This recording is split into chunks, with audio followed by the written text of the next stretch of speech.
Hello everyone, welcome to this channel. आज के इस वीडियो लेक्चर में हम डिस्कस करने वाले हैं आपके सब्जेक्ट फ्लूइड मैकेनिक्स के बारे में। इससे पहले के लेक्चर में हमने डिस्कस किया था about the orifice and mouthpiece. आज के इस लेक्चर में हम डिस्कस करने वाले हैं आपके एक इम्पॉर्टेंट टॉपिक जो है आपका फ्लो थ्रू पाइप्स। जनरली जब भी हम फ्लो की बात करते हैं किसी भी पाइप्स में तो कई तरह से फ्लो को हम डिफाइन करते हैं। लैमिनार फ्लो को भी हम डिफाइन करते हैं, टर्बुलेंट फ्लो को भी हम डिफाइन करते हैं। लेकिन आज जो हम पढ़ने वाले हैं वो एक जर्नलाइज्ड, अगर किसी भी पाइप से फ्लो होता है तो उसमें किस किस तरह की चीज़ों से हम इन्वॉल्व होते हैं और किस किस तरह के जो लॉसेज होते हैं। जनरली अगर हम डिटेल में देखें कि इस जो फ्लो थ्रू पाइप्स में बेसिकली हमें पढ़ने वाले क्या हैं, तो सबसे पहले जब भी किसी भी पाइप से कोई भी फ्लूइड का फ्लो होता है तो उसमें जो लॉसेज होते हैं उसके बारे में हमें देखना है। मेजर लॉस, माइनर लॉस क्या होते हैं उसके बारे में देखना होता है। उसके बाद हम डिस्कस करते हैं कि जो आपकी हाइड्रोलिक ग्रेडियंट लाइन है और आपकी जो टोटल एनर्जी लाइन है उसको हम कैसे एक्सप्लेन कर सकते हैं। पाइप्स अगर आपने सीरीज में जोड़े हुए हैं, पाइप्स अगर आपने पैरेलल्स में जोड़े हुए हैं तो क्या होता है, आपके जो पावर ट्रांसमिशन है किसी भी पाइप से पावर, मैक्सिमम पावर ट्रांसमिशन को हम कितना ले सकते हैं, इन सभी चीज़ों के बारे में हम इस फ्लो थ्रू पाइप्स में पढ़ते हैं। आगे के लेक्चर में हम स्पेशली लेमिनर फ्लो के बारे में भी डिस्कस करेंगे कि अगर पाइप से लेमिनर फ्लो होता है तो उसमें किन किन चीज़ों से हम इन्वॉल्व होते हैं। टर्बुलेंट फ्लो के बारे में पढ़ेंगे। लेकिन आज जो हम डिस्कस करने वाले हैं वो एक जर्नलाइज्ड, किसी भी पाइप से अगर फ्लो होता है तो उसमें जो बिहेवियर है फ्लूइड का या उसमें किन किन चीज़ों से हम डील करते हैं उसके बारे में। तो चलिए स्टार्ट करते हैं आपके टॉपिक फ्लो थ्रू पाइप्स के बारे में। तो अगर हम बात करें फ्लो थ्रू पाइप्स, और अगर फ्लो थ्रू पाइप्स में सबसे पहले हम डिस्कस करने वाले हैं अबाउट द लॉसेस, मतलब किसी भी फ्लूइड का अगर किसी भी पाइप से फ्लो होता है तो कौन कौन से लॉसेज जो हैं वो इन्वॉल्व होते हैं उसमें। तो जनरली अगर हम बात करें फ्लो थ्रू पाइप्स में लॉसेस के बारे में, अगर हम बात करें लॉसेस के बारे में तो जनरली दो तरह के लॉसेज हम कैलकुलेट करते हैं। पहला आपका होता है मेजर लॉस और दूसरा आपका होता है माइनर लॉस। तो नाम से ही है मेजर लॉस और माइनर लॉस। जनरली फ्लो में ये वाला जो लॉस होता है वो लगभग 80 to 90% वियर करता है और जो माइनर लॉसेज होते हैं वो लगभग 10% के करीब होते हैं।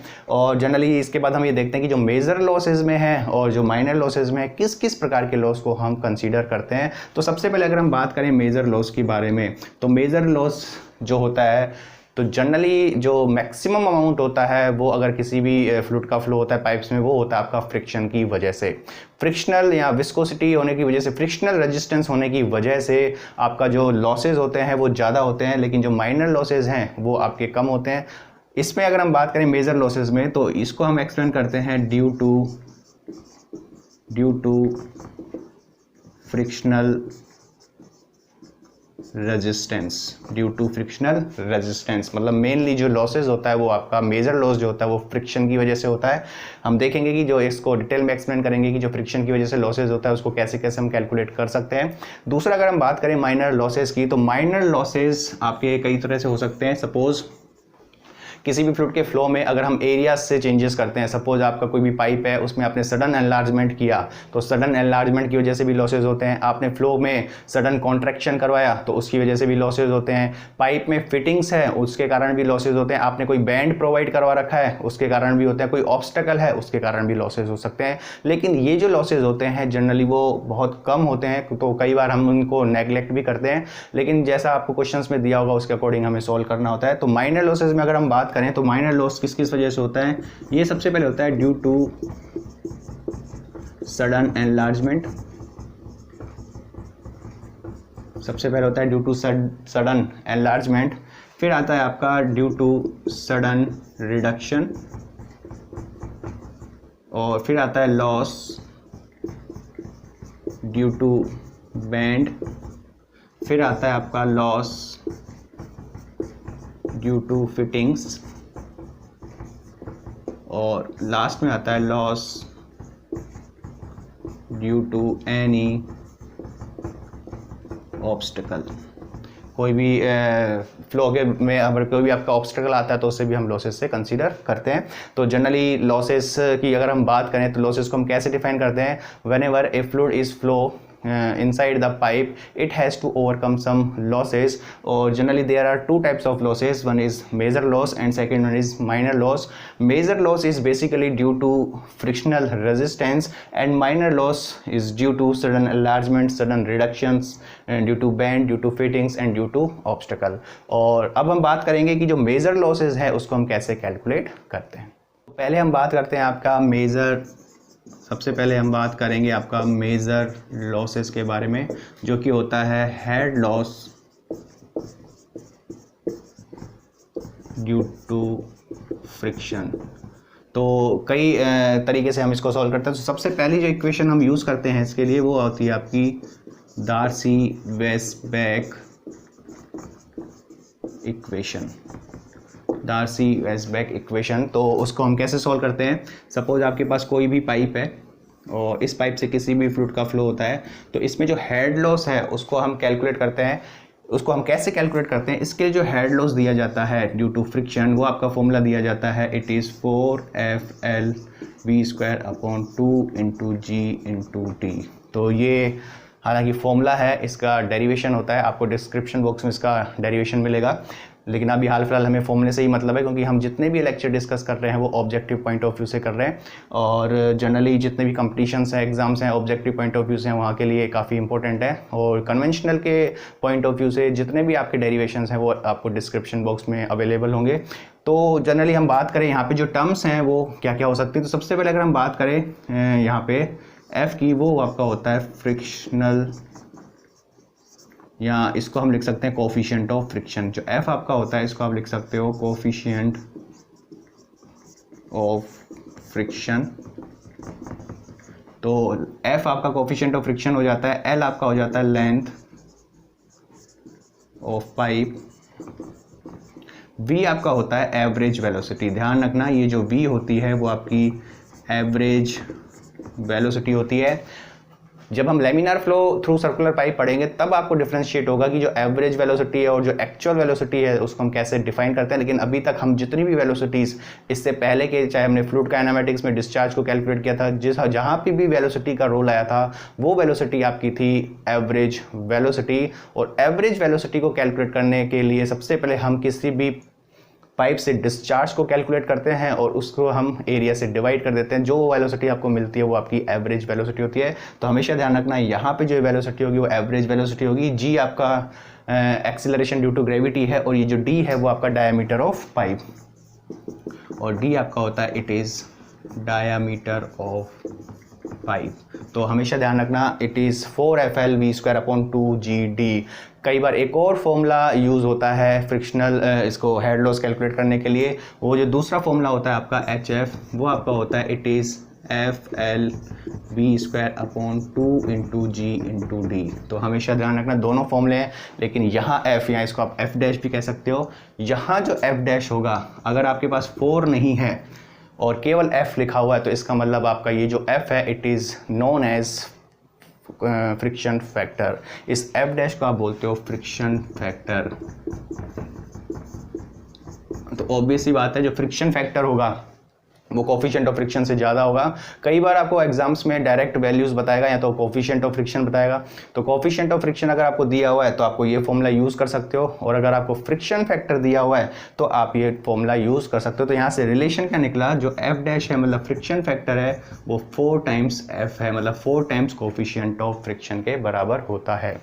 तो ये तो बात हुई कि जो फॉर्मूले में आपका जो भी 2 फॉर्मूले से इन्वॉल्व होता है। तो ऑब्जेक्टिव में अगर आपके पास ये ऑप्शन होगा तो आप समझ जाइए कि जो F है वो कोफिशिएंट ऑफ फ्रिक्शन की बात करता है।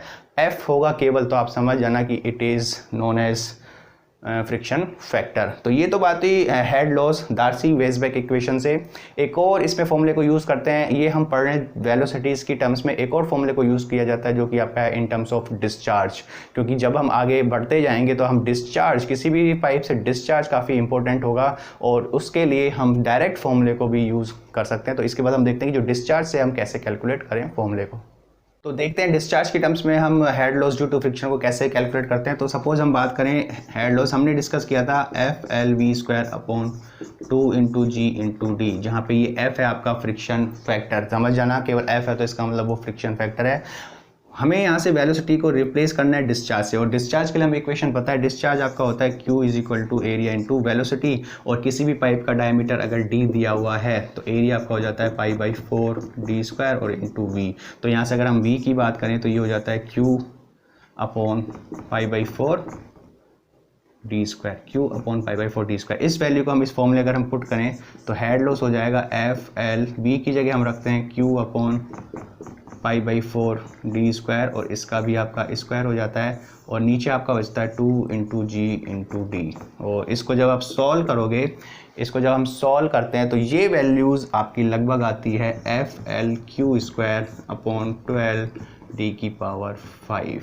तो दो फॉर्मूले हैं आपके पास, ये फॉर्मूला वेलोसिटी की टर्म में, कई बार आपके पास क्वेश्चन आया और डिस्चार्ज दिया हुआ है, तो डिस्चार्ज अगर दिया तो वेलोसिटी निकाल के भी हम यूज़ कर सकते हैं, और डायरेक्ट डिस्चार्ज की वैल्यू से अगर सॉल्व करना है तो हम इस फॉर्मूले से भी सॉल्व कर सकते हैं। ये फॉर्मूला भी आपका इंपॉर्टेंट है और ये फॉर्मूला भी इंपॉर्टेंट है। तो इसका मतलब ये जो वैल्यू होगी ये किसके बराबर होगी, FL स्क्वायर अपॉन 12 डी की पावर 5। तो 12 एग्जैक्ट 12 नहीं होता है, लगभग वैल्यूज़ होती है 12.1 या 2 के बराबर होती है, तो इसको हम जनरली 12 लेते हैं। तो दो फॉर्मूले हमेशा ध्यान रखना है, या तो FL स्क्वायर अपॉन 2GD, पर ये हमेशा ध्यान रखना यहाँ पे जो F हम ले रहे हैं ये आपका फ्रिक्शन फैक्टर है, और यहाँ पे भी F जो ले रहे हैं वो फ्रिक्शन फैक्टर है, FL स्क्वायर अपॉन 12 डी की पावर 5। प्रैक्टिस के लिए हम एक क्वेश्चन को डिस्कस करते हैं जो कि हेड लॉस के ऊपर है, फ्रिक्शन की वजह से हेड लॉस के ऊपर जो भी क्वेश्चंस हैं। सपोज हम बात करते हैं question, a circular pipe of diameter 0.5 metre carries the discharge of 50 litres per second. The head loss due to friction in pipe is 0.15 meter and friction factor for the pipe is given as 0.01. What is the length in meter of pipe? तो मतलब सब कुछ values दी हुई है, head loss की बात की हुई है, डायमीटर की बात की हुई है, फ्रिक्शन फैक्टर की बात की हुई है। तो सबसे पहले अगर आपको हेड लॉस दिया हुआ है तो हेड लॉस के लिए आपको फॉर्मूला पता होना चाहिए। हेड लॉस के लिए जो फॉर्मूला है head loss due to friction, वो आपका होता है FL स्क्वायर अपॉन 12 डी की पावर 5। इसको यूज़ कर सकते हैं। यहाँ पे मैंने ये फॉर्मूला इसलिए यूज़ किया क्योंकि यहाँ पे Q आपको डायरेक्ट दिया हुआ है। वैल्यूज़ आपको क्या क्या दी हुई हैं, वैल्यूज़ आपको दी हुई है हेड लॉस, अगर हम बात करें वैल्यूज़ आपको दी हुई है, जो हेड लॉस है वो आपको दिया है 0.15 मीटर। उसके बाद आपको वैल्यूज़ दी है डायामीटर की, जो डायामीटर आपको दिया हुआ है इट इज़ 0.5 मीटर, वैल्यूज़ दी हुई हैं। उसके बाद आपकी डिस्चार्ज Q आपको दिया हुआ है 50 लीटर पर सेकेंड, लेकिन यहाँ पे जो लेंथ है वो आपको मीटर में कैलकुलेट करनी है, तो लीटर और मीटर क्यूब में रिलेशन आपको पता होना चाहिए। तो 1 लीटर जो होता है वो 10⁻³ मीटर क्यूब होता है, ध्यान रखना। तो ये वैल्यू हो जाएगी 50 इंटू 10⁻³ मीटर क्यूब पर सेकेंड, क्योंकि लीटर में हम नहीं रख सकते, यूनिट को हमें चेंज करना पड़ेगा। उसके बाद फ्रिक्शन फैक्टर आपको दिया है 0.01, फ्रिक्शन फैक्टर आपको दिया हुआ है 0.01, यूनिट नहीं होगी फ्रिक्शन फैक्टर की, ये कांस्टेंट रहेगा हमेशा। और what is the length in pipe, तो लेंथ के लिए फॉर्मूला हम यूज़ कर सकते हैं, जो लेंथ होगा वो हो जाएगा आपका हेड लॉस इंटू 12 d⁵ और अपॉन हो जाएगा F और Q स्क्वायर। तो हेड लॉस आपको दिया हुआ है 0.15, 12 डी डायमीटर आपको दिया हुआ है 0.5, इसकी पावर कितनी हो जाएगी 5, और डिवाइड करोगे F.01, और Q आपको दिया हुआ है 50 इंटू 10⁻³ और इसका आपका स्क्वायर। तो ये जो वैल्यूज़ आएगी वो ऑब्वियस सी बात है किस में आएगी, मीटर में, क्योंकि सारी यूनिट हमने इसमें चेंज की हुई है। तो वैल्यूज़ लगभग आएगी आपकी, जो ऑप्शन बेस्ट ऑप्शन होगा वो होगा आपका 2263। तो ये वैल्यू लगभग आएगी मीटर में बराबर। तो यहाँ से हम इस तरह से फॉर्मूला बेस्ड क्वेश्चंस को सॉल्व कर सकते हैं। हालांकि इसमें कैलकुलेशन थोड़ी ज़्यादा है, लेकिन कई ऑब्जेक्टिव क्वेश्चंस ऐसे आते हैं जिसमें सिंप्लीफाइड हो जाती हैं, आपस में चीज़ें एक दूसरे से कैंसिल हो जाती हैं, लेकिन कैसे सॉल्व करना है इसको समझाने के लिए हमने ये क्वेश्चन यहाँ पे डिस्कस किया है। किसी भी पाइप से फ्रिक्शन को कैलकुलेट करने के लिए हेड लॉस कितना है उसके लिए हमने डार्सी-वेज़बैक इक्वेशन की बात की थी। एक और इक्वेशन की बात की जाती है जिसे हम बोलते हैं चेजीज इक्वेशन। तो हम अगर चेजीज इक्वेशन की बात करें तो सबसे पहले अगर हम बात करें चेजीज इक्वेशन की, तो चेजीज इक्वेशन को आप लिखते हो V = C × mi। तो सबसे पहले तो हम ये देखते हैं कि जो m होता है वो क्या होता है और i क्या होता है। तो m जनरली हम डिफाइन करते हैं हाइड्रोलिक मीन रेडियस से, और ये जो i होता है वो आपका होता है हाइड्रोलिक स्लोप। अगर हम बात करें कैसे स्लोप को हम डिफाइन करें, तो सपोज इस पाइप से किसी भी फ्लूइड का फ्लो होता है 0.1 और 0.2 की अगर हम बात करें, क्योंकि यहाँ पे लॉस होने की वजह से जो प्रेशर में है वो डिक्रीमेंट होगा, और हमेशा ध्यान रखना along the flow there is always decrement in pressure. तो जैसे ही हमने यहाँ पे और यहाँ पे पीजोमेट्रिक ट्यूब्स अटैच की इस तरह से, तो इसमें लिक्विड लिक्विड का राइज होगा ड्यू टू हाई प्रेशर, और ये लेवल सपोज यहाँ आया, लेकिन इस ट्यूब का जो लेवल होगा ऑब्वियस सी बात है वो नीचे होगा क्योंकि यहाँ पे लॉसेज हुए, और ये जो लेवल में चेंजेस होगा वही आपका होगा head loss due to friction, क्योंकि यहाँ पे केवल और केवल एक ही लॉस को से हम कंसीडर करेंगे, वो होगा फ्रिक्शन। तो यहाँ पे जो चेंजेस आया, ये आप जो देखते हो ये लाइन है और ये हॉरिजॉन्टल लाइन है, ये जो एंगल है इसी को हम डिफाइन करते हैं आई से। इसको कैसे कैलकुलेट करें, तो अगर यहाँ पे tan i की बात करें तो ये हो गया HL और ये हो गया लेंथ। तो tan i की बात करें तो हेड लॉस अपॉन लेंथ, क्योंकि एंगल बहुत कम होने की वजह से, मतलब ये जो लॉस होता है, जो चेंजेस होते हैं वो बहुत ज़्यादा लेंथ में होते हैं, तो i हमेशा छोटा रहेगा, और tan i को हम i के टर्म्स में ले सकते हैं, तो i is to HL upon L। ये तो i की बात हुई। दूसरा m को कैसे कैलकुलेट किया जाए, m की बात जब भी करते हैं तो m को हम डिफाइन करते हैं, it is the ratio of cross sectional area या area of flow to the wetted perimeter. Wetted perimeter का मतलब है कि जितना पेरीमीटर पे आपका लिक्विड टच करता है उसे हम बोलते हैं वेटेड पेरीमीटर। इसको हम डिटेल में और आगे एक्सप्लेन करेंगे। हाल फिलहाल m को अगर हम डिफाइन करेंगे तो area upon perimeter, area π/4 d square और पेरीमीटर πd, क्योंकि बात हम केवल अभी पाइप की कर रहे हैं, तो पाइप के केस में हमेशा ध्यान रखना जो m होगा वो हमेशा d/4 के बराबर होगा।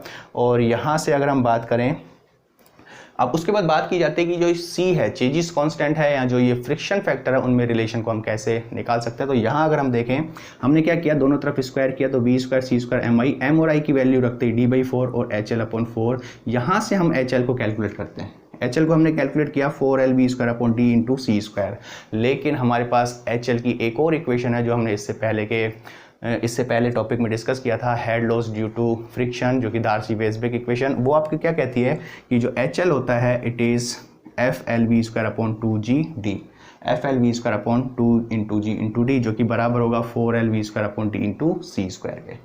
तो ये तो यहाँ तक बात हुई, और इससे हमने क्या किया, यहाँ से v स्क्वायर कैंसिल हो जाता है, L से L कैंसिल हो जाता है, D से D कैंसिल हो जाता है। जब आप इसको सॉल्व करोगे तो ये जो c स्क्वायर है वो आपका बराबर आ जाता है 8g अपॉन f के, और ये जो c हो जाता है it is under root of 8g upon f। काफ़ी इंपॉर्टेंट रिलेशन है, ऑब्जेक्टिव में डायरेक्ट फॉर्मूला भी पूछा जाता है कि जो c और f है फ्रिक्शन फैक्टर, उसमें क्या रिलेशन है।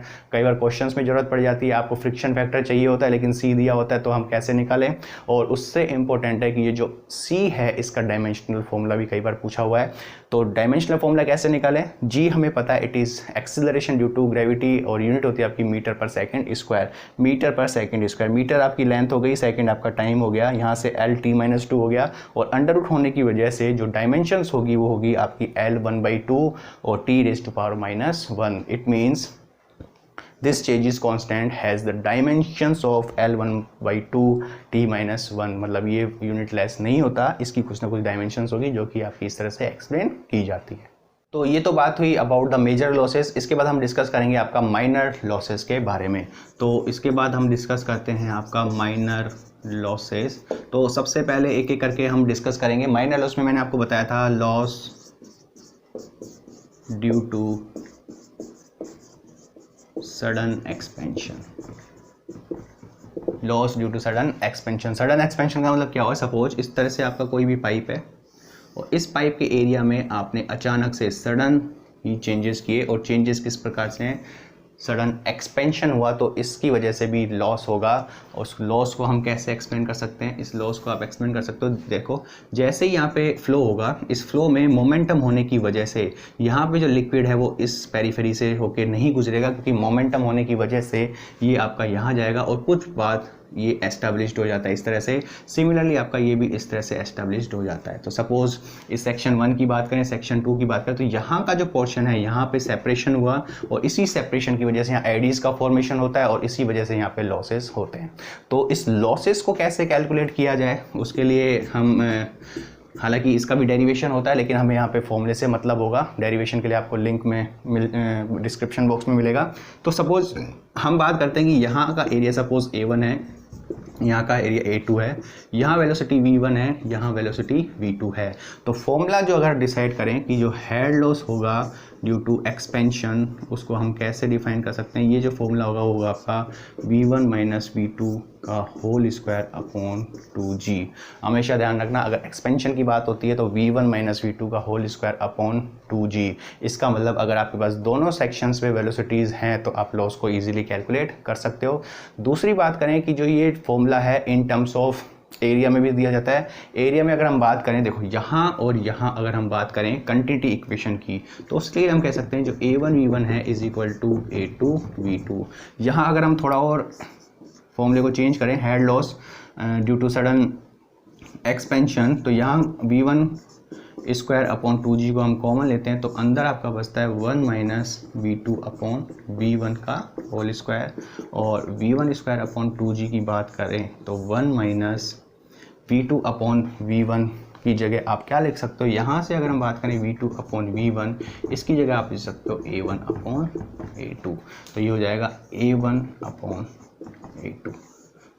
तो इस फॉर्मूले से भी हम एक्सपेंशन में जितना लॉस होगा उसको हम कैलकुलेट कर सकते हैं। कई बार ऑब्जेक्टिव में ये भी पूछा हुआ है, कई बार ये भी पूछा हुआ है, और कई बार आपका इसमें से जैसे मैंने V1 स्क्वायर को कॉमन लिया, V2 स्क्वायर को कॉमन लेके भी चेंजेस कर सकते हैं। तो आपको मेन अगर ये इक्वेशन याद है तो किसी भी तरह से फॉर्मूले में हम चेंजेस कर सकते हैं कॉमन से और एरिया की टर्म्स में। तो कभी भी आपको ध्यान रखना है कि सडन एक्सपेंशन के लिए आपका ये फॉर्मूला या ये फॉर्मूला यूज़ कर सकते हैं। दूसरा अगर हम लॉस बात करें, दूसरा लॉस होता है आपका एग्जिट लॉस। दूसरे अगर हम बात करें, दूसरा लॉस डिफाइन होता है आपका एग्जिट लॉस। इस एग्जिट लॉस का क्या मतलब है? एग्जिट लॉस का मतलब है सपोज कोई भी पाइप है और इस पाइप से आपका फ्लो होता है, तो यहाँ एग्जिट पे होने से इसमें कितना लॉस होगा उसको हम कैसे कैलकुलेट किए। तो इससे पहले हमने डिस्कस किया था कि जो एग्जिट या जो सडन एक्सपेंशन की वजह से लॉसेज होते हैं उसके लिए हमने फॉर्मूला देखा था। तो एग्जिट लॉस और सडन एक्सपेंशन से अगर हम रिलेट करें तो यहाँ आप देख सकते हो, यहाँ पे अगर ये सेक्शन है और इसके जस्ट बाद ये सेक्शन है, तो यहाँ पे भी एक तरह से क्या हुआ, सडन एक्सपेंशन। लेकिन यहाँ पे जो एक्सपेंशन हुआ वो एक डेफिनेट एरिया में नहीं हुआ, वो एक इनफाइनाइट एरिया में हुआ। तो अगर हम बात करें एग्जिट लॉस की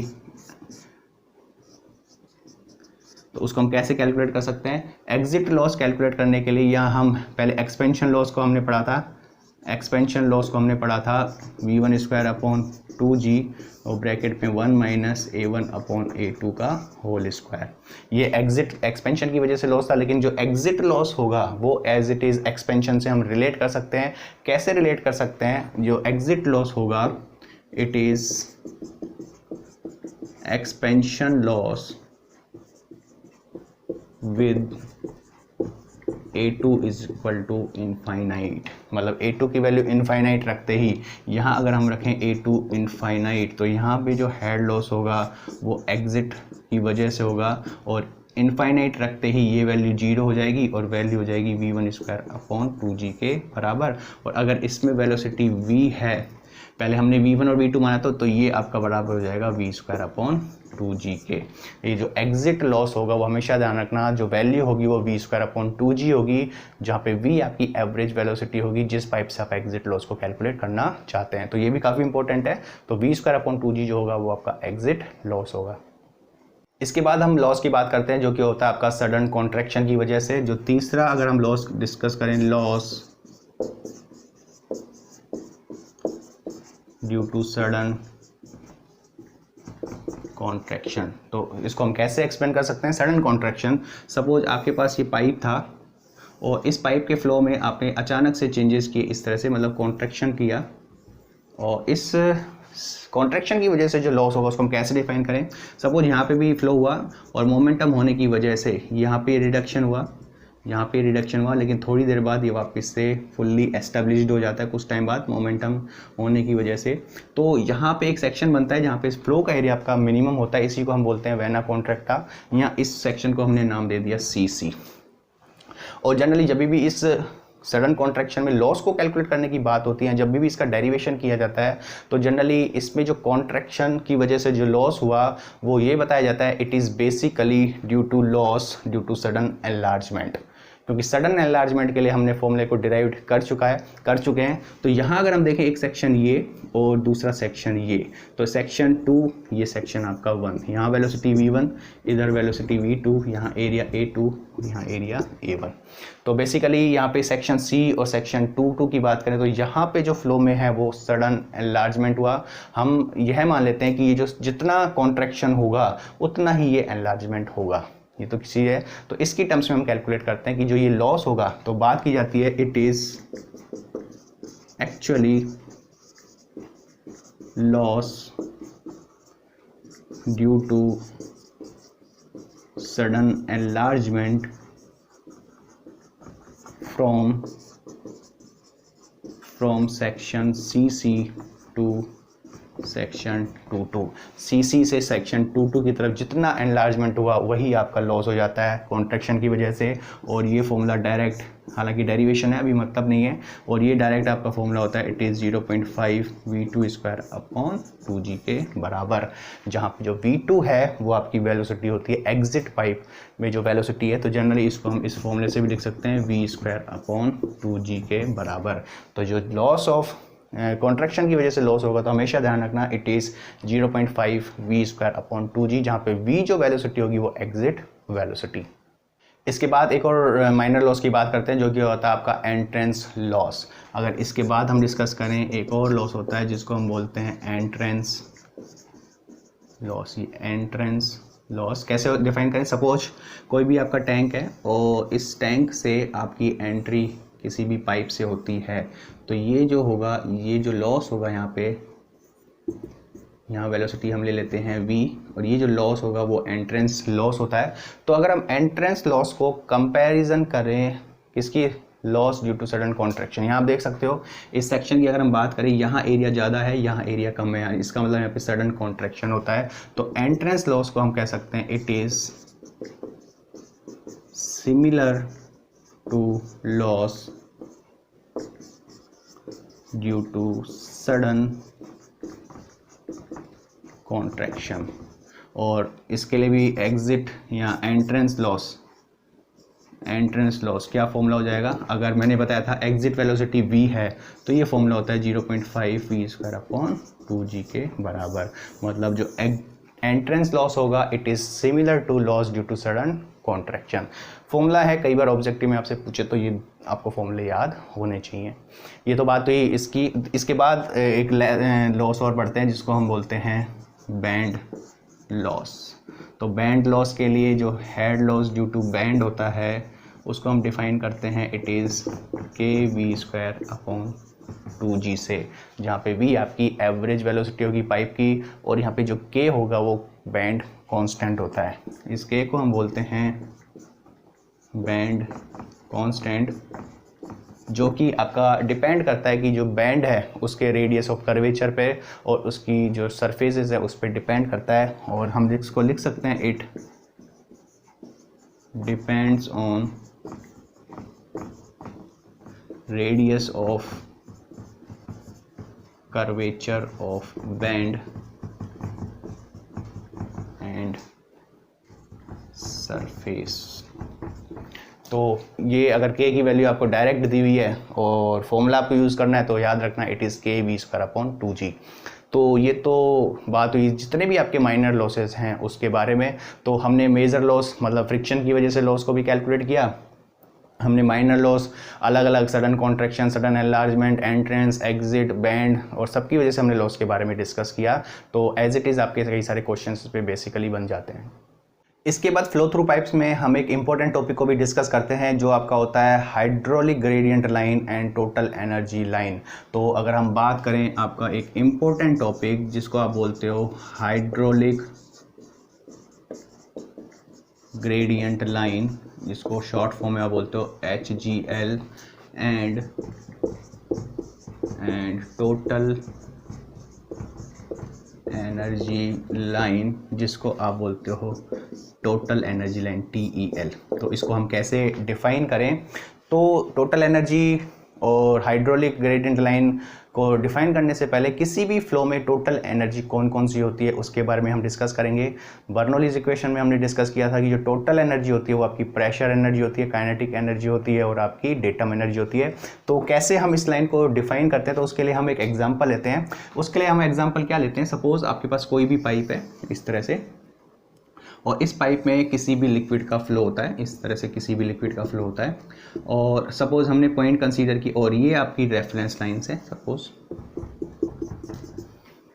तो इसमें फ्लो में हम किन्हीं भी पॉइंटों को डिफाइन करते हैं। सपोज एक पॉइंट मैंने यहाँ डिसाइड किया, दूसरा पॉइंट यहाँ पे डिफाइन किया जो यहाँ से आपका Z1 डिस्टेंस पे है और यहाँ आपसे Z2 डिस्टेंस पे। फ्लो हो रहा है। और टोटल एनर्जी मैंने आपको बताया था it is due to pressure energy, kinetic energy और डेटम एनर्जी। तो सबसे पहले हम बात करेंगे हाइड्रोलिक ग्रेडियंट लाइन के बारे में। तो HGL को कैसे डिफाइन किया जाए? HGL को अगर हम डिफाइन करें, कैसे डिफाइन करते हैं? फ्लो के दौरान हम पॉइंट को सेलेक्ट करते हैं और इस पॉइंट पे जो पीजोमेट्रिक हेड होता है उसको कैलकुलेट किया जाता है। अलग अलग पॉइंट पे पीजोमेट्रिक हेड को कैलकुलेट किया जाता है और एक ऐसी लाइन जो हर पॉइंट पे पीजोमेट्रिक हेड है उसकी वैल्यू को मिलाती है, उस लाइन को हम बोलते हैं हाइड्रोलिक ग्रेडियंट लाइन।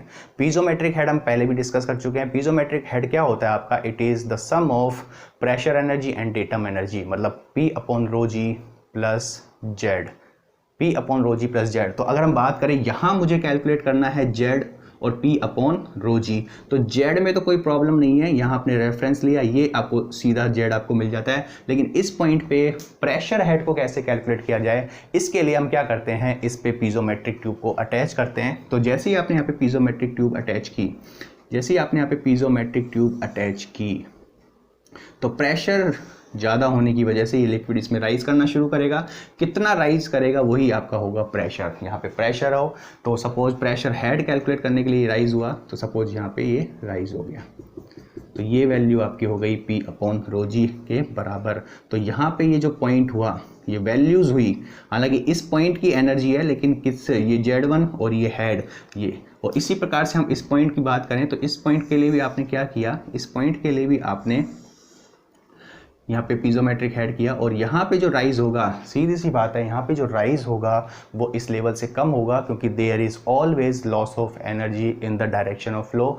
यहाँ प्रेशर में हमेशा फ्लो की डायरेक्शन में लॉस होता है। और ये पीजोमेट्रिक हेड के लिए यहाँ पे Z2 तो डायरेक्ट दिया हुआ है और इस पॉइंट पे प्रेशर हेड निकालने के लिए कितना राइज हुआ वो हम निकाल सकते हैं, क्योंकि P आपका P जो होता है, P अपॉन रो जी जो होता है वो हेड के बराबर। तो यहाँ ये राइज हुआ यहाँ तक सपोज। तो ये तो मैंने दो पॉइंट सेलेक्ट किए, आप रैंडमली कोई भी पॉइंट सेलेक्ट करो और हर पॉइंट पे पीजोमेट्रिक हेड की वैल्यू को निकालो। तो यहाँ पे ये पीजोमेट्रिक हेड यहाँ आया, ये पीजोमेट्रिक हेड यहाँ आया। जैसे ही आप इस लाइन को मिलाते हो, जैसे ही इस लाइन को मिलाते हो, तो इसी लाइन को बोलते हो हाइड्रोलिक ग्रेडियंट लाइन। इस लाइन को हम बोलते हैं हाइड्रोलिक ग्रेडियंट लाइन, जो कि सम होता है आपका किसका, P अपॉन रो जी प्लस जेड का। हर पॉइंट पे वैल्यूज़ निकाली जाती है। सपोज मैं यहाँ पे पॉइंट लेता तो ट्यूब आती तो यहाँ होता, तो इस तरह से हाइड्रोलिक ग्रेडियंट लाइन को हम कैलकुलेट कर सकते हैं। इसको कैसे डिफाइन करें, द लाइन, इसको हम डिफाइन कर सकते हैं, the line which joins the piezometric head, piezometric head मतलब क्या होता है, P upon rho ji plus Z at different point in the flow is known as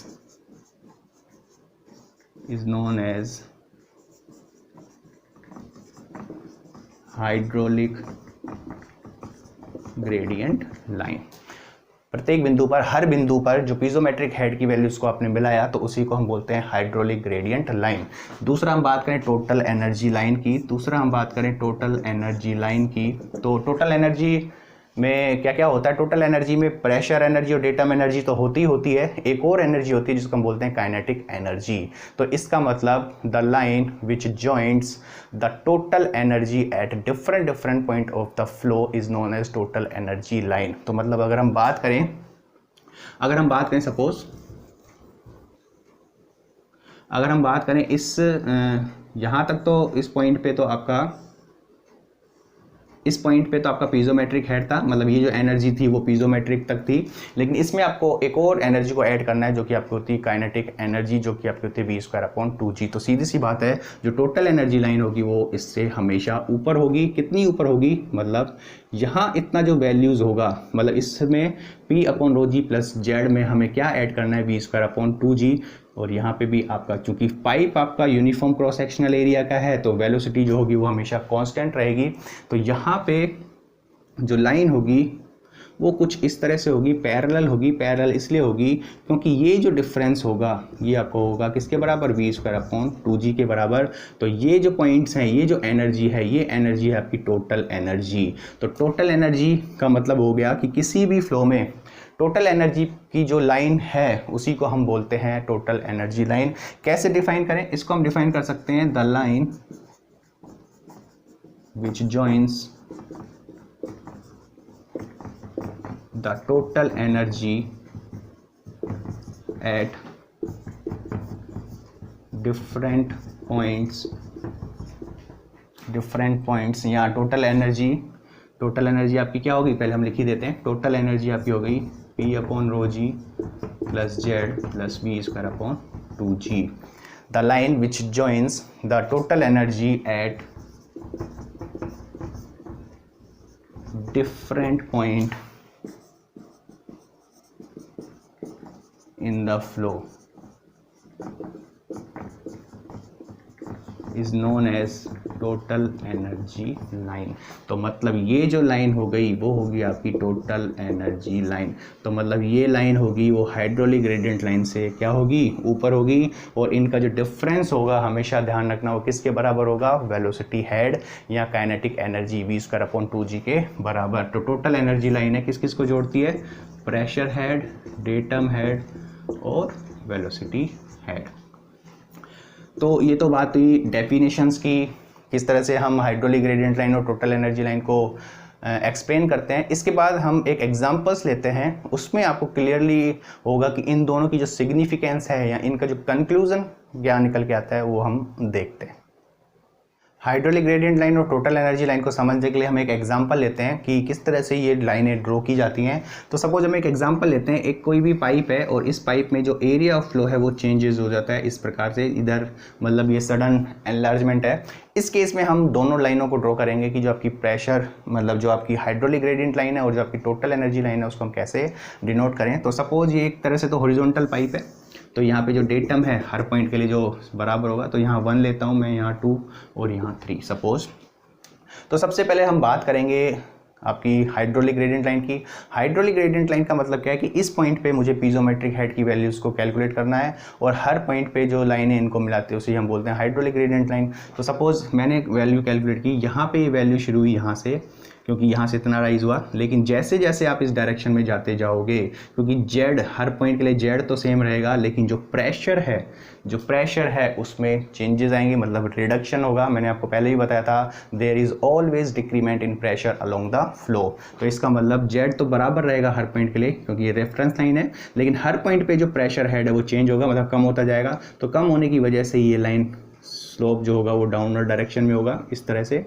यहाँ हम पहुँचे, लेकिन यहाँ जैसे ही आप पहुँचोगे यहाँ एकदम से एरियाज़ में चेंजेस आते हैं, और जहाँ पे भी एरियाज़ में चेंजेस आते हैं वहाँ प्रेशर में चेंजेस आएंगे। प्रेशर में चेंजेस क्यों आएंगे वो आपको बताती है बर्नौलीज़ इक्वेशन। हमने पहले भी डिस्कस किया था कि जैसे ही आपके एरियाज़ में कमी होती है, या जहाँ पे अगर हम बात करें यहाँ पे एकदम से एरिया बढ़ने से आपका जो वेलोसिटी है वो कम होती है, और वेलोसिटी कम होगी, ये तो कंटिन्यूटी इक्वेशन बताती है आपको, और वेलोसिटी कम होने से क्या होगा, प्रेशर बढ़ जाता है, ये आपको बर्नौलीज़ इक्वेशन बताती है। तो मतलब इस सेक्शन पर अचानक से प्रेशर में राइज होगा, तो जैसे ही प्रेशर में राइज होगा तो जेड तो इस पॉइंट के लिए भी बराबर था, लेकिन जो प्रेशर हेड है वो आपका बढ़ जाता है। तो मतलब ये लाइन यहाँ से क्या हो जाएगी, राइज करेगी। कितना राइज करेगी वो आपका डिपेंड करेगा कितना एरिया में एनलार्जमेंट है। यहाँ पहुँच गए, मतलब यहाँ पे मैंने दे दिया कि प्रेशर में राइज हुआ। अब मुझे वापस यहाँ से यहाँ तक चलना है, तो यहाँ से यहाँ तक हर पॉइंट के लिए जेड तो सेम रहेगा, लेकिन चेंजेस किस में आएंगे, प्रेशर में। जैसे हमने यहाँ पे चेंजेस किए तो इसका मतलब यहाँ पे भी प्रेशर में चेंजेस आएंगे, तो यहाँ पे भी प्रेशर में डिक्रीमेंट होते धीरे धीरे लाइन आपकी यहाँ तक चली जाएगी। तो ये जो मैंने लाइन ड्रॉ की वो हर पॉइंट पे डिफरेंट पॉइंट पे जो पीजोमेट्रिक हेड है उसकी वैल्यू को आपको बताता है, इसलिए इस लाइन को हम क्या बोलेंगे, इस लाइन को हम बोलते हैं हाइड्रोलिक ग्रेडियंट लाइन। ये तो बात क्लियर है। मैं बात करता हूँ कि यहाँ पे वेलोसिटी v1 है, इस पाइप में वेलोसिटी v2 है। तो v1 और v2 में हम रिलेट करें तो ऑब्वियस ही बात है कि जो v1 है वो ज़्यादा होगी, v2 आपकी कम होगी, क्योंकि यहाँ एरिया ज़्यादा है, यहाँ एरिया कम है। अब हम बात करते हैं टोटल एनर्जी लाइन की। तो टोटल एनर्जी लाइन सीधी सी बात है, यहाँ से थोड़ा ऊपर शुरू होगी, क्योंकि यहाँ पे आप ऐड कर रहे हो किसका, v1² का, v1² का मैंने ऐड किया यहाँ पे। और हमेशा क्या होगा, यहाँ पे भी फ्लो की डायरेक्शन में एनर्जी में लॉस होगा, तो यहाँ मैं इस तरह से पहुँच जाता, इस तरह से। और ये हमेशा ध्यान रखना, ये जो डिफरेंस होगा वो हमेशा बराबर रहेगा, क्योंकि बराबर वेलोसिटी है यहाँ तक, और ये वैल्यूज़ जो होगी वो v1² के बराबर रहेगी।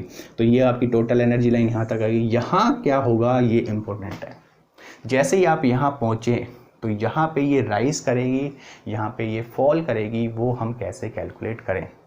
तो चूंकि बात हो रही है एनर्जी की, तो अगर हम इस पॉइंट की बात करें, इस सेक्शन की बात करें, तो यहाँ पे भी हमेशा एनर्जी में लॉस होगा, और ये जो लॉस होगा it is due to sudden enlargement. हमेशा ध्यान रखना, यहाँ पे क्या होगा, लॉस होगा। तो लॉस होने की वजह से ये एनर्जी कुछ नीचे आएगी। कितना लॉस होगा वो डिपेंड करेगा आपका फॉर्मूले पे, इक्वेशंस पे। यहाँ तक लॉस हुआ, अब चाहे ये कॉन्ट्रैक्शन होता, चाहे ये एनलार्जमेंट होता, लॉस तो हमेशा होता ही होता, क्योंकि लॉस एनलार्जमेंट की वजह से भी होता है, लॉस आपका कॉन्ट्रैक्शन की वजह से भी होता है। तो लॉस हुआ यहाँ पे, और इस लॉस के बाद यहाँ रुका, और यहाँ से ये आपकी फिर वापस से इस तरह से चलती जाएगी। और ये जो डिफरेंस होगा वो किसके बराबर होगा, जितनी यहाँ वेलोसिटी है और उस वेलोसिटी के हेड, मतलब v2² के बराबर। ऑब्वियस ही बात है, ये वैल्यू कम होगी, ये वैल्यू ज़्यादा होगी, क्योंकि ये v1 ज़्यादा है और v2 आपका कम है। और ये जो लाइन होगी वो होगी आपकी टोटल एनर्जी लाइन। तो इस तरह डिफरेंट कंडीशंस के, आप इसको उल्टा अगर कर देते तो भी हमेशा लॉस ही होता। हाँ, ये बात ज़रूरी है कि जो प्रेशर है, ये राइज जो प्रेशर हो रहा है, अगर मैं इसको उल्टा कर दूं, मतलब सडन कॉन्ट्रैक्शन कर दूं, तो वेलोसिटी बढ़ गई, वेलोसिटी बढ़ जाने से प्रेशर डिक्रीमेंट होगा। तो प्रेशर वाली लाइन, मतलब HGL वाली लाइन नीचे जाएगी, लेकिन जो एनर्जी वाली लाइन है वो भी नीचे ही जाएगी, मतलब चाहे वो कॉन्ट्रैक्शन हो चाहे एनलार्जमेंट हो।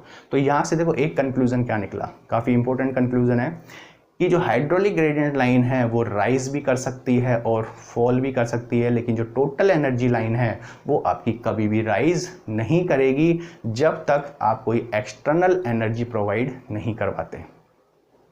एक्सटर्नल एनर्जी का मतलब किससे होता है, सपोज आपका पंप है, टरबाइंस है, पंप में आप क्या करते हो, एक्सटर्नल एनर्जी प्रोवाइड करते हो, जिससे प्रेशर में राइज होता है, तो एनर्जी भी आपकी बढ़ जाती है। तो वो एक अलग केस हो गया। जब तक आप एक्सटर्नल एनर्जी प्रोवाइड नहीं करवाते, there is always fall in total energy line, but there may be rise or fall in hydraulic gradient line. तो conclusion क्या निकला, conclusion important है, there may be rise or fall in hydraulic gradient line, but there cannot be rise in total energy line if no external energy is provided। जब तक भी car से आप कोई भी एनर्जी नहीं देते, जो टोटल एनर्जी लाइन है उसमें कभी भी राइज नहीं होगा, there is always fall in total energy line. तो ये तो बेसिक हाइड्रोलिक ग्रेडियंट लाइन और टोटल एनर्जी लाइन को कैसे ड्रॉ करते हैं उसको समझने का है। कन्वेंशनल में कई सारे बड़े बड़े क्वेश्चंस बनते हैं, लेकिन अपना अभी केवल इसको समझना ही है, क्योंकि हम ऑब्जेक्टिव पॉइंट ऑफ व्यू से इन सब लेक्चर से डील कर रहे हैं।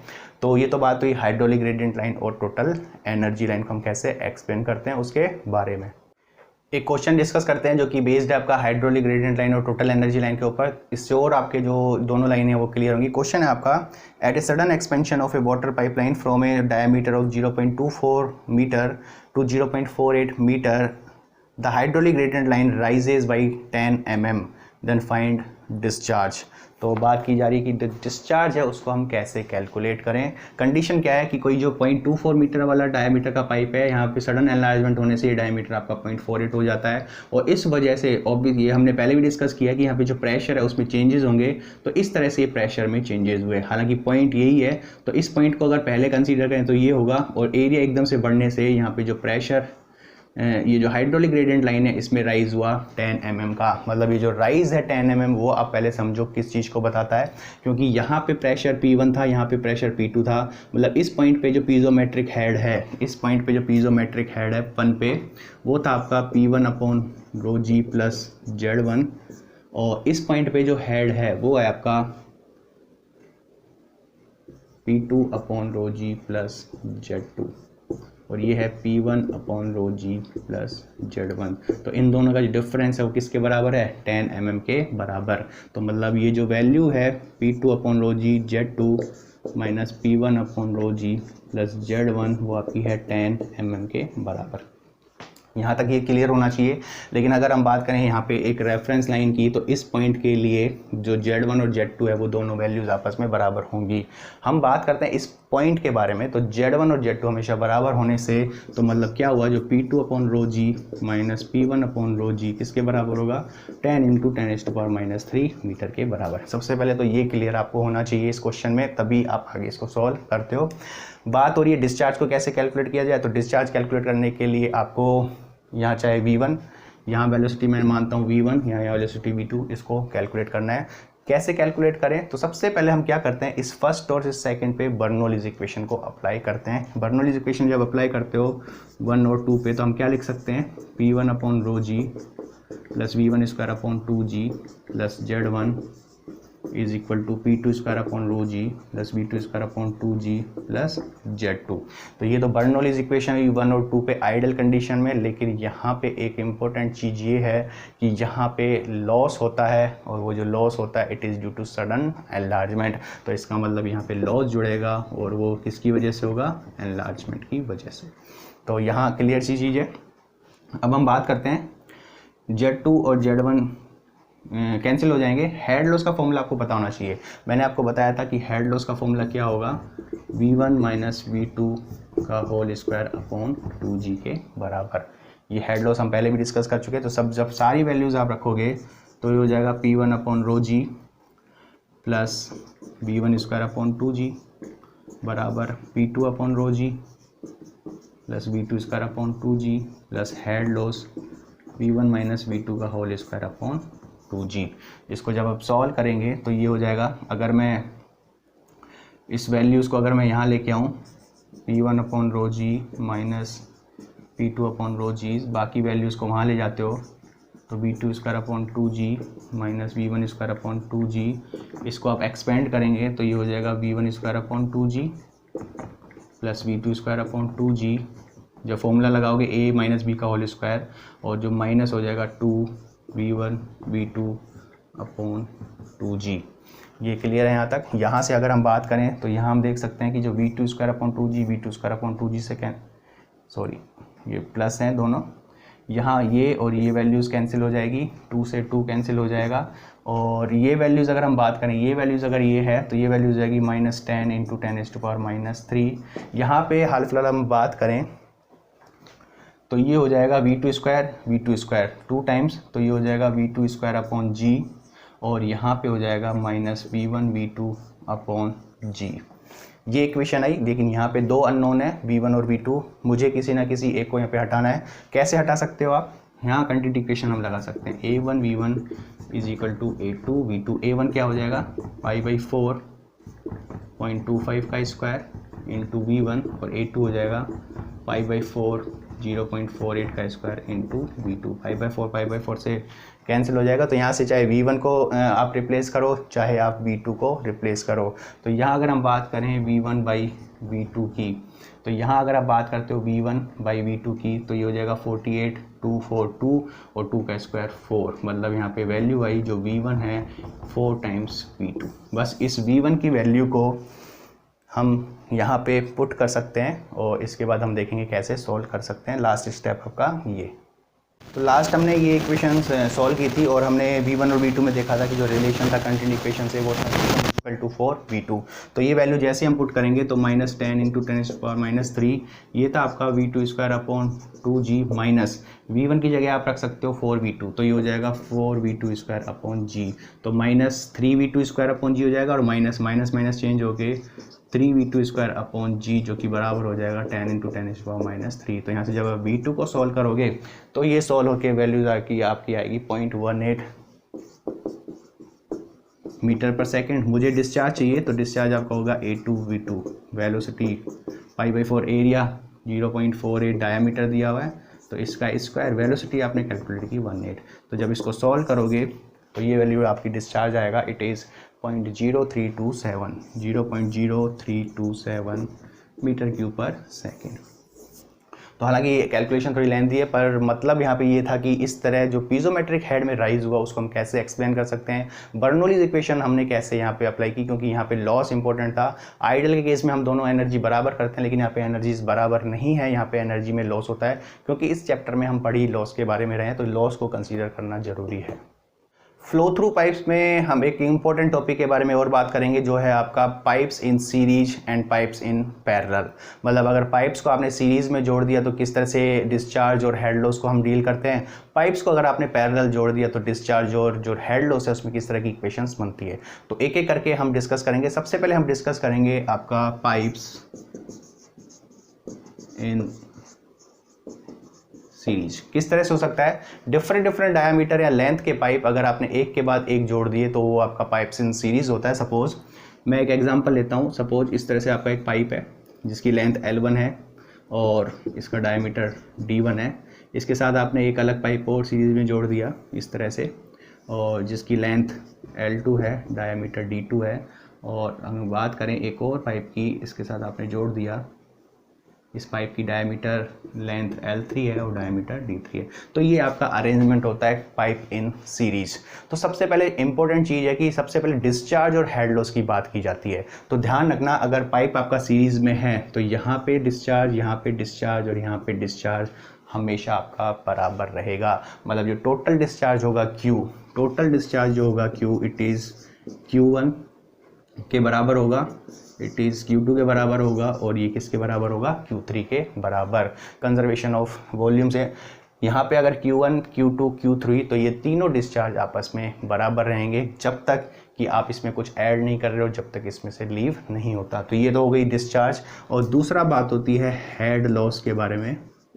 तो हेड लॉस जो होगा, तो हमेशा ध्यान रखना, जो हेड लॉस होगा वो हर पाइप के हेड लॉस के सम के बराबर। इस पाइप में कितना हेड लॉस प्लस इस पाइप में कितना हेड लॉस, इस पाइप में कितना हेड लॉस। तो ये जो हेड लॉस होगा ड्यू टू फ्रिक्शन, वो head loss 1 plus head loss 2 plus head loss 3।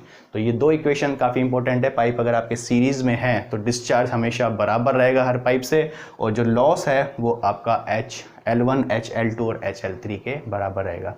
इसके बाद बात की जाती है एक और टॉपिक की, जो कि सीरीज हो चाहे पैरेलल पाइप हो, वो आपका होता है इक्विवेलेंट पाइप। तो बात हम करते हैं इक्विवेलेंट पाइप की। इक्विवेलेंट पाइप, तो सबसे पहले हम इसको डिफाइन करें कि जो इक्विवेलेंट पाइप है वो क्या होता है। इक्विवेलेंट पाइप का मतलब क्या होता है कि अगर आपका सपोज ये सिस्टम है, ये सपोज आपका सिस्टम है, एक आपका ये पाइप है, दूसरा और ये तीसरा, 3 पाइप आपने सीरीज में जोड़ रखे हैं, तो इनको हम कंपाउंड पाइप बोलते हैं। तो हमें क्या करना है, इस कंपाउंड पाइप को एक सिंगल पाइप से रिप्लेस करना है जिसका डायामीटर आपका यूनिफॉर्म रहता है। उसे सिंगल पाइप को ही हम बोलते हैं इक्विवेलेंट पाइप। और उसकी कंडीशंस क्या होती हैं, सपोज हम बात करें इस पाइप से, इस कंपाउंड पाइप से मुझे एक पाइप से रिप्लेस करना है, लेकिन इसमें कंडीशन ये होती है कि जो ये डायमीटर है वो यूनिफॉर्म होना चाहिए। इसको हम सिस्टम को बोलते हैं कंपाउंड, इसको हम बोलते हैं कंपाउंड पाइप, और इसको हम बोलते हैं इक्विवेलेंट पाइप। तो पहले कैसे डिफाइन करें, पहले हम डेफिनेशन लिख देते हैं। इक्विवेलेंट पाइप की डेफिनेशन क्या है, a pipe is equivalent pipe to compound pipe if the discharge and head loss are same in both system and equivalent pipe is of uniform diameter। तो ये बात हुई, मतलब अगर यहाँ डिस्चार्ज Q है तो इसमें भी डिस्चार्ज आपका कितना होना चाहिए, Q होना चाहिए। यहाँ हेड लॉस टोटल HL है तो यहाँ भी हेड लॉस आपका HL होना चाहिए। यहाँ हेड लॉस आपका कंपाउंड है, यहाँ हेड लॉस आपका इक्विवेलेंट पाइप है, तो ये हेड लॉस और ये हेड लॉस बराबर होने चाहिए। ये कंडीशन होती है इक्विवेलेंट पाइप की। तो ये हमने देखी डेफिनेशन। इसके बाद बात की जाती है कि इक्वेशंस कैसे बनाए, या लेंथ और डायमीटर में रिलेशंस कैसे बनाए। या सपोज कई डायमीटर और लेंथ दी हुई है, तो मुझे अगर डायमीटर दिया तो इसकी लेंथ कितनी होनी चाहिए, वो किस इक्वेशन से हम सोल्व करें। इक्वेशन आपकी इसी कंसेप्ट से आती है, इसी डेफिनेशन से आती है। तो इसके बाद हम देखते हैं कि इक्वेशंस को हम कैसे कैलकुलेट करें। तो अभी अब बात करते हैं जो आपका इक्विवेलेंट पाइप है, इसकी जो डायमीटर और उसकी जो लेंथ है उसमें रिलेशन कैसे निकाला जाए। तो सपोज हम मान लेते हैं इसकी लेंथ LE और इसका डायमीटर DE, मतलब इक्विवेलेंट है। तो इक्विवेलेंट पाइप के लिए कंडीशन क्या थी कि कंपाउंड पाइप और इक्विवेलेंट पाइप से डिस्चार्ज भी बराबर होना चाहिए। इधर से जितना हेड लॉस है, इधर से जितना हेड लॉस है, वो बराबर होना चाहिए। तो अगर हम हेड लॉस बात करें, तो मैं अगर बात करूं हेड लॉस किसकी, इक्विवेलेंट पाइप की, जो कि बराबर होगा हेड लॉस कंपाउंड पाइप के बराबर। और बात करें हेड लॉस इक्विवेलेंट पाइप की, किसके बराबर होगा, कंपाउंड पाइप में जो हेड लॉस होगा वो हर पाइप के हेड लॉस के बराबर, मतलब HL1 HL2 प्लस HL3। अब हमें क्या करना है, हेड लॉस की इक्वेशंस, क्योंकि मुझे डिस्चार्ज भी बराबर है, तो हेड लॉस की इक्वेशन डिस्चार्ज के टर्म्स में हम लिख सकते हो। पहले भी हमने डिस्कस किया था FL/Q²/12D⁵। तो यहाँ पे अगर इक्विवेलेंट पाइप की बात करें तो F इक्विवेलेंट, FL इक्विवेलेंट और D इक्विवेलेंट। FL पहले हमने डिस्कस किया था FL/Q²। अगर हम बात करें Q इक्विवेलेंट का स्क्वायर अपॉन 12 D इक्विवेलेंट की पावर 5। इसी तरह से H1 के लिए F1 L1 Q1 12 D1 raise to power 5 plus F2 L2 Q2² 12 D2 power 5 plus F3 L3 Q3² upon 12 D3 raise to power 5। हर लॉस के लिए हमने इक्वेशन लिखी। तो अगर हम माने कि हर पाइप के लिए जो फ्रिक्शन फैक्टर है वो बराबर हो, तो हर पाइप के लिए फ्रिक्शन फैक्टर बराबर होते ही, तो फ्रिक्शन फैक्टर को बराबर करते ही ये फ्रिक्शन फैक्टर आपस में कैंसिल हो जाएगा। LEQ यहाँ पे देखिए डिस्चार्ज Q1 Q2 Q3 हमने पहले ही डिस्कस किए थे। जो Q1 Q2 Q3 है बराबर है, और ये जो Q है और ये जो Q इक्विवेलेंट है, ये सपोज Q इक्विवेलेंट है और ये Q कंपाउंड है, Q कंपाउंड और Q इक्विवेलेंट आपस में बराबर हैं, तो ये वैल्यूज़ भी आपस में क्या हो जाएंगी, कैंसिल हो जाएंगी। क्योंकि यहाँ टोटल जो डिस्चार्ज था वो Q1 के बराबर भी था, Q2 के बराबर भी था, Q3 के बराबर भी था। तो यहाँ से ये वैल्यू भी आपस में क्या हो जाएंगी, कैंसिल हो जाएंगी। तो 12 और 12 और 12 कैंसिल हो गए। तो फाइनल इक्वेशन जो बनी आपकी L इक्विवेलेंट D की पावर 5 प्लस L1 D1 की पावर 5 प्लस L2 D2 की पावर 5 प्लस L3 D3 की पावर 5। ये आपकी इक्वेशन बनी। अगर पाइप्स आपने सीरीज़ में जोड़ रखे हैं, कई बार ऑब्जेक्टिव में एज इट इज़ इक्वेशन पूछी जाती है, और इसी इक्वेशन को हम बोलते हैं ड्यूपिट्स इक्वेशन। लेकिन हमेशा ध्यान रखना इन सीरीज़। तो क्वेश्चन क्या बनते हैं, क्वेश्चन के बनते हैं आपको कई सारी L1 L2 L3 की वैल्यू, D1 D2 D3 की वैल्यू दे देगा। डायमीटर इसका इक्विवेलेंट पाइप कर देगा और पूछेगा कि लेंथ कितनी है, या लेंथ दे देगा तो पूछेगा डायमीटर कितना है। तो इस इक्वेशन को यूज़ करते हुए हम वैल्यूज़ को कैलकुलेट कर सकते हैं। सीरीज में अगर हम पाइप को जोड़ दिए जाए तो कई सारे क्वेश्चंस बनते हैं। क्वेश्चन को हम डिस्कस करते हैं। ए compound pipe is shown in figure आपको दिया हुआ है। Then find the equivalent length if the diameter of equivalent pipe is D। Suppose एक इक्विवेलेंट पाइप इसका हमने बनाया, और इस इक्विवेलेंट पाइप का जो डायमीटर था D है, तो इसकी जो लेंथ है LE वो कैलकुलेट कैसे करें उसके बारे में बात की गई है। तो ये सीरीज़ की है। इक्विवेलेंट पाइप में हमने इक्वेशन को देखा था। अगर हम बात करें इक्विवेलेंट पाइप में इक्वेशन की, तो इक्वेशन हमने डिस्कस किया था। ये इक्वेशन थी LE की पावर LE D⁵ क्योंकि इसका डायमीटर D है, प्लस L1 की जगह L बराबर L D⁵ प्लस इसकी लेंथ L, लेकिन इसका डायमीटर D/2 5 प्लस इसकी लेंथ 4L और इसका डायमीटर 2D⁵ 5। तो यहाँ से अगर हम बात करें LE, क्योंकि D से D कैंसिल हो जाएगा, D⁵ प्लस बराबर L D raise to power 5 plus 2 raise to power 5 ऊपर चला गया, एल डी की पावर 5 प्लस ये 4 मतलब 2 रेज टू पावर 5 है, ये 2 रेज टू पावर 2 है, तो 2 रेज टू पावर -3 एल और डी रेज टू पावर 5। तो d5 d5 d5 d5 cancel हो जाएगा, एल कॉमन आ जाएगा, यहाँ अंदर बचेगा 1 plus 2 raise to power 5 plus 2 raise to power -3। तो इस तरह से कई सारे इस तरह के क्वेश्चंस बनते हैं। आपको L1 L2 L3 देगा, D1 D2 D3 इस टर्म्स में भी दे सकता है। इक्वेशन ये याद इंपॉर्टेंट होनी चाहिए। तो यहाँ जब आप इसको सॉल्व करोगे तो ये लगभग 33.3 टाइम्स ऑफ L। तो अगर D इसका डायमीटर हो तो इसकी जो लेंथ है इक्विवेलेंट पाइप की वो कितनी होनी चाहिए, 33.3 टाइम्स ऑफ लेंथ। इस तरह के छोटे छोटे questions objective point of view से आपके डिस्कस किए जाते हैं और बनते हैं। पाइप इन सीरीज के बाद हम बात करते हैं पाइप इन पैरेलल। अगर हम बात करें पाइप्स इन पैरेलल, तो पाइप्स इन पैरेलल में सपोज हम बात करते हैं, सपोज एक आपकी पाइप है इस तरह से, आपने दो पाइप इस तरह से जोड़े जो कि पैरेलल पाइप हैं, और इसमें हम देखते हैं कि जो रिलेशन होगा, सपोज यहाँ डिस्चार्ज Q है, यहाँ डिस्चार्ज Q1 है, यहाँ डिस्चार्ज Q2 है। तो सबसे पहले जैसे हमने सीरीज़ में देखा था कि जो डिस्चार्ज और हेड लॉस में क्या रिलेशन होगा, तो यहाँ अगर बात करें डिस्चार्ज की Q, जो Q होगा वो सम होगा Q1 प्लस Q2। वहाँ जहाँ डिस्चार्ज हर पाइप से बराबर था, लेकिन यहाँ जो डिस्चार्ज होगा वो सम के बराबर होगा। दूसरी बात करें हेड लॉस की, तो हमेशा ध्यान रखना इस पाइप को और इस पाइप को अगर आपने पैरेलल में जोड़ा है तो जो हेड लॉस होगा 1 के लिए, जो हेड लॉस होगा 2 के लिए, वो आपस में बराबर रहेंगे। क्योंकि बर्नौलीज इक्वेशन से भी हम इसको प्रूव कर सकते हैं। जब आप यहाँ पे बर्नौलीज इक्वेशन लगाओगे, P1 प्लस रो जी plus V1 square upon 2G plus Z1 इधर लगाओगे, यहाँ लॉस जोड़ोगे, वापस यहाँ से यहाँ तक जोड़ोगे, तो आपस में सारी चीज़ें कैंसिल हो जाती हैं। वो इतना मतलब नहीं है, हाल फिलहाल तो देखा जाए तो ये लॉस हमेशा बराबर रहेंगे। तो दो इक्वेशन आपकी इंपॉर्टेंट है ये। दूसरी अगर हम बात करें इसी के लिए इक्विवेलेंट पाइप के लिए क्या इक्वेशन बन सकती है, इक्विवेलेंट पाइप, तो जैसे हमने पहले डिस्कस किया था कि कई सारे पाइप्स हैं सपोज, और ये पैरेलल में जुड़े हैं, सपोज यूनिफॉर्म डायमीटर के पाइप हैं, आपके सेम डायमीटर के पाइप हैं और आपने इनको सीरीज में जोड़ रखा है।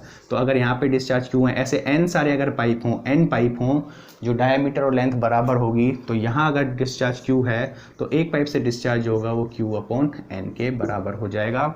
और इसका कंपाउंड पाइप का अगर मैं एक इक्विवेलेंट पाइप बनाऊँ, एक इक्विवेलेंट पाइप की डेफिनेशन क्या होती है कि डिस्चार्ज भी सेम होना चाहिए और इसके लिए जो हेड लॉस है वो भी सेम होना चाहिए। तो LE और इसकी लिया हमने DE। तो इसका मतलब इसमें जो हेड लॉस होगा, हम कैसे रिलेशन लेके आए कि इसका जो डायमीटर और इसका डायमीटर क्या होगा। सपोज ये D डायमीटर के कई सारे पाइप्स हमने पैरेलल में जोड़े हुए हैं, इनके लिए हमें इसको एक सिंगल पाइप से रिप्लेस करना है। उसी सिंगल पाइप को आप इक्विवेलेंट पाइप बोलते हो। सिंगल पाइप इस तरह से रिप्लेस करना है कि जो इसमें हेड लॉस है, क्योंकि ये तो हमें पता है कि इसमें हेड लॉस, इसमें हेड लॉस, इसमें हेड लॉस सब में बराबर होगा पैरेलल में होने की वजह से, और यही हेड लॉस और इसमें हेड लॉस आपस में बराबर रहेगा। तो इसका मतलब जो हेड लॉस इक्विवेलेंट पाइप के लिए है वो हेड लॉस आपका कंपाउंड पाइप के लिए रहेगा। इक्विवेलेंट पाइप के लिए हेड लॉस क्या रहेगा, FE LE QE raise to power square upon 12 DE raise to power 5 is equal to compound pipe में। यहाँ देखें, यहाँ हम बात करें F1, इसी पाइप की बात करें F1 L1, यहाँ अब Q की जगह क्या हो जाएगा, Q अपॉन N का स्क्वायर अपॉन 12, D हमने डायमीटर लिया 5। तो अगर हम बात करें फ्रिक्शन फैक्टर बराबर है तो ये भी कैंसिल हो जाएगा, 12 से 12 कैंसिल हो जाएगा। डिस्चार्ज यहाँ पे अगर Q है और यहाँ पे अगर QE है तो ये Q और QE भी बराबर रहेंगे, तो ये भी वैल्यू आपस में कैंसिल होकर Q स्क्वायर चेंज हो जाएगी। और ये इक्वेशन बनी आपकी LE अपॉन DE की power 5 is equal to L1 नीचे N square D raise to power 5। और अगर हम बात करें जितनी लेंथ इस कंपाउंड पाइप की है उतनी लेंथ अगर हम इस इक्विवेलेंट पाइप की लें, तो इसका मतलब if LE is equal to L, तो ये होते ही ये भी आपस में चेंज हो जाएगा। तो ये जो DE है वो आपकी हो जाएगी पावर 5 किसके बराबर, N स्क्वायर D की पावर 5। और फाइनल जो इक्वेशन हम लिख सकते हैं DE इक्विवेलेंट पाइप का जो डायमीटर होगा वो N रेज टू पावर 2/5 और D की पावर 5 करते ही D। तो ये इम्पोर्टेंट इक्वेशन बनती है। जैसे हमने सीरीज में डिस्कस किया था L अपॉन डी की power 5 is equal to L1 D1 5 plus L2 D की पावर 5 प्लस L3 डी की पावर 5। तो इस तरह से यहाँ पे जो पैरेलल में इक्वेशन हम इस तरह से यूज़ करते हैं। ऑब्जेक्टिव में कई सारे इस तरह के ऑब्जेक्टिव क्वेश्चंस आपके बनते हैं जिसमें डायरेक्ट आपका फॉर्मूला या रिलेशन पूछा जाता है कि पाइप अगर सीरीज़ में हो तो लेंथ और डायमीटर में क्या रिलेशंस होंगे, और पाइप्स अगर आपके पैरेलल में हो तो डायमीटर की इक्वेशंस क्या बनेगी। यहाँ हम क्लियर कह सकते हैं ये ई मतलब डायमीटर, इक्विवेलेंट पाइप का डायमीटर है एन, कितने पाइप आपने पैरेलल में जोड़े हुए हैं, और डी आपका एक पाइप का डायमीटर, क्योंकि ये सारे पाइप्स हैं ये सेम डायमीटर के। एक क्वेश्चन को डिस्कस करते हैं जो कि पैरेलल पाइप्स के ऊपर है। 2 water carrying pipes are connected in parallel, the length L1 and diameter D1 and friction factor for the first pipe are given as L1 is equal to 200 meter, D1 0.5 meter, F1 0.025 meter, and for the second pipe L2 100 meter, D2 1 meter and F2 0.02 meter, then find the value of V2 by V1। दो pipes हैं parallel में जुड़े हुए, values दी हुई है। Values क्या दी हुई है, L1 आपको दिया हुआ है 200 मीटर, D1 आपको दिया हुआ है इट इज़ 0.5 मीटर, और आपको F1 दिया हुआ है इट इज़ 0.025। इसी प्रकार से आपको L2 दिया हुआ है, L2 आपके पास है इट इज़ 100 मीटर, D2 आपको दिया हुआ है 1 मीटर, और F2 आपको दिया हुआ है इट इज़ 0.02।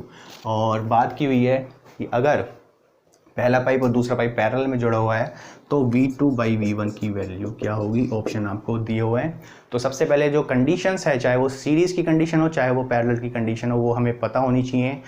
पैरेलल की कंडीशंस हमें ये पता होता है कि जो डिस्चार्ज है वो हर पाइप के सम के बराबर हो जाता है, और दूसरी कंडीशन हर पाइप से जो हेड लॉस होगा वो बराबर, मतलब इस पाइप से और इस पाइप से जो फ्रिक्शन की वजह से हेड लॉस होगा वो बराबर होगा।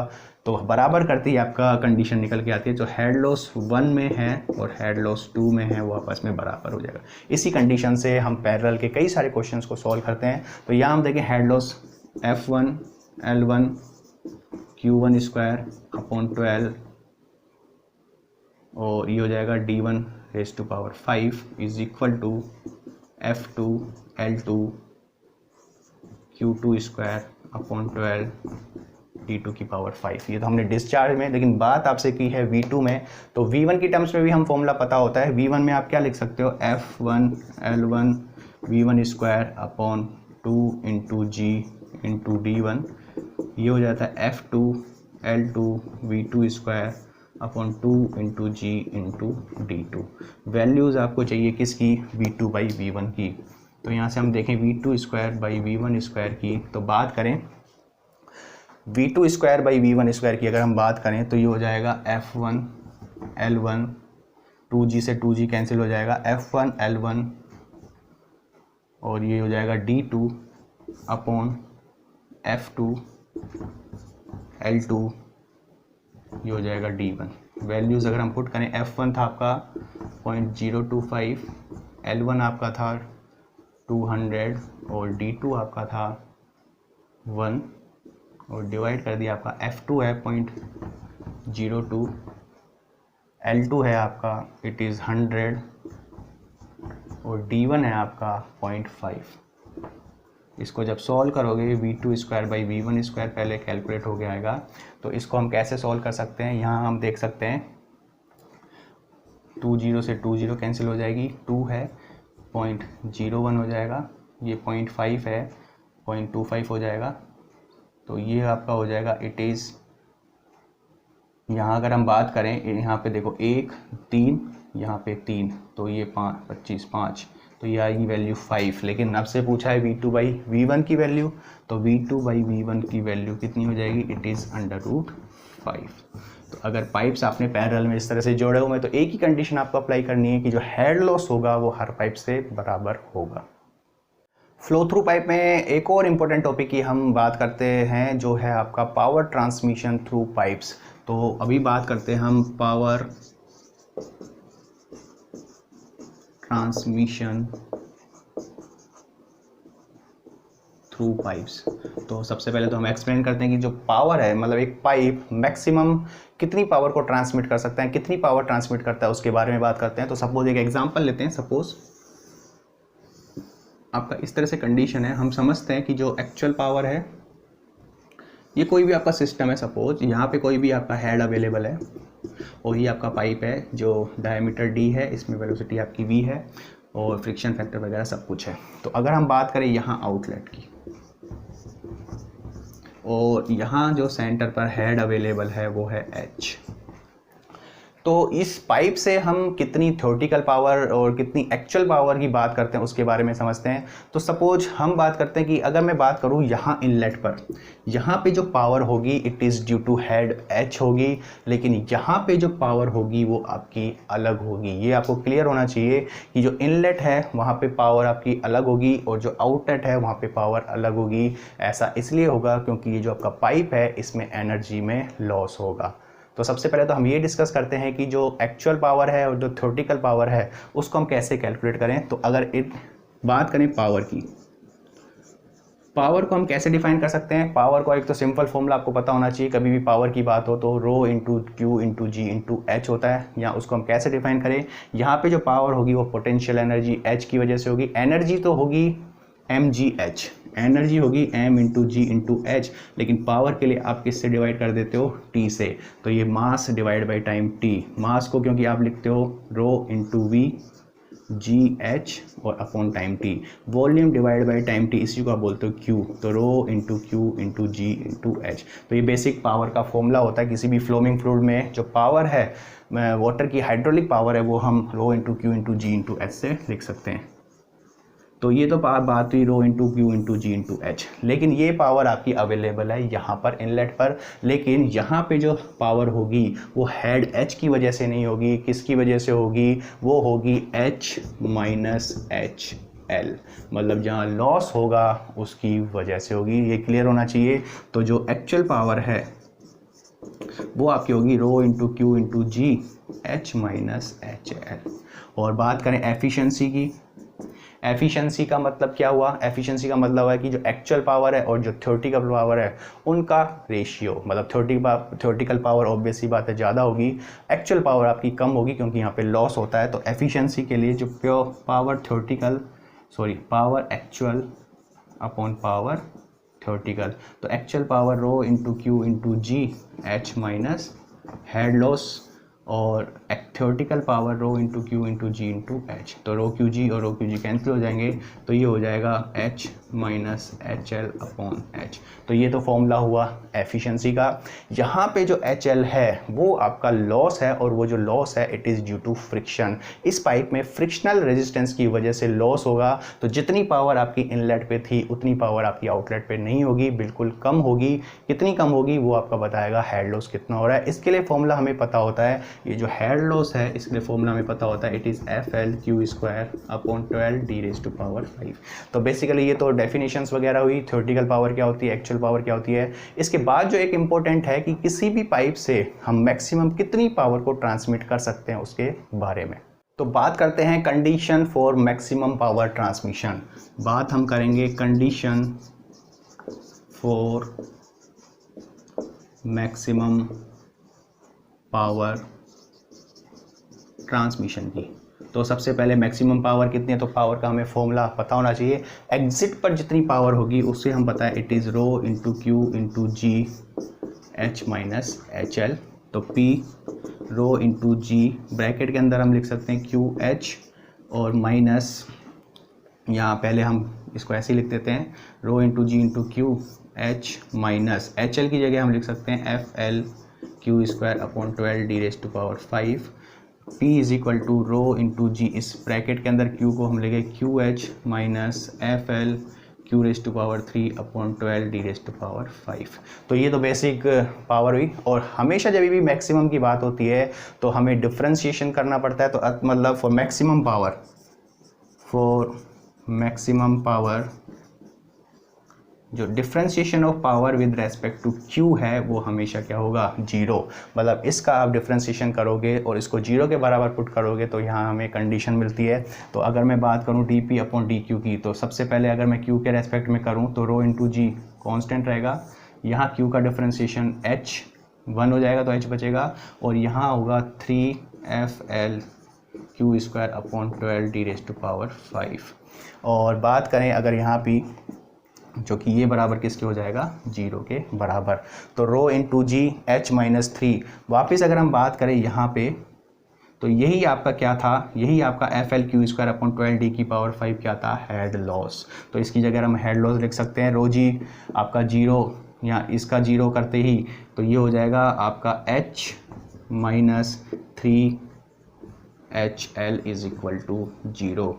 और यहीं से आपके पास कंडीशन आती है, मतलब जो ये हेड लॉस होगा वो किसके बराबर होगा, h/3 के बराबर। मतलब मैक्सिमम पावर ट्रांसमिशन की कंडीशन क्या होती है कि जो इस पाइप से हेड लॉस होगा वो जो हेड अवेलेबल होगा उसका 1/3 होगा।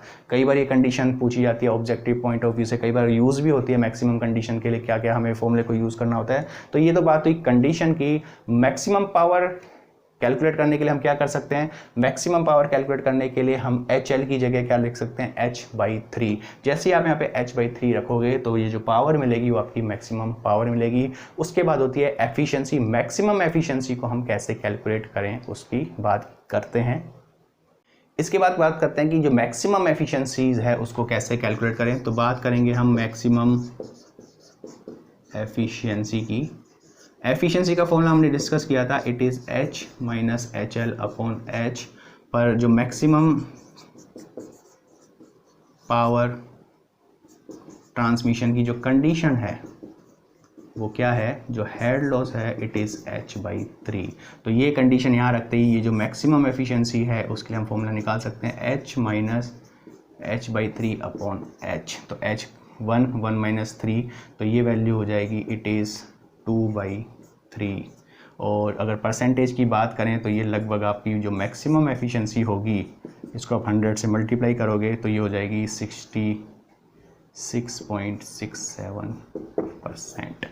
मतलब किसी भी पाइप से जो मैक्सिमम एफिशिएंसीज हो सकती है वो 66.67% हो सकती है। इसको भी काफ़ी इंपॉर्टेंट इसलिए माना जाता है कि एज इट इज़ ये ऑब्जेक्टिव में पूछा जाता है। तो दो इंपॉर्टेंट चीज़ें, एक तो ये कंडीशन मैक्सिमम पावर ट्रांसमिशन की, और जो मैक्सिमम एफिशिएंसीज होगी वो कितनी होगी, यहाँ से हम इसको कैलकुलेट कर सकते हैं।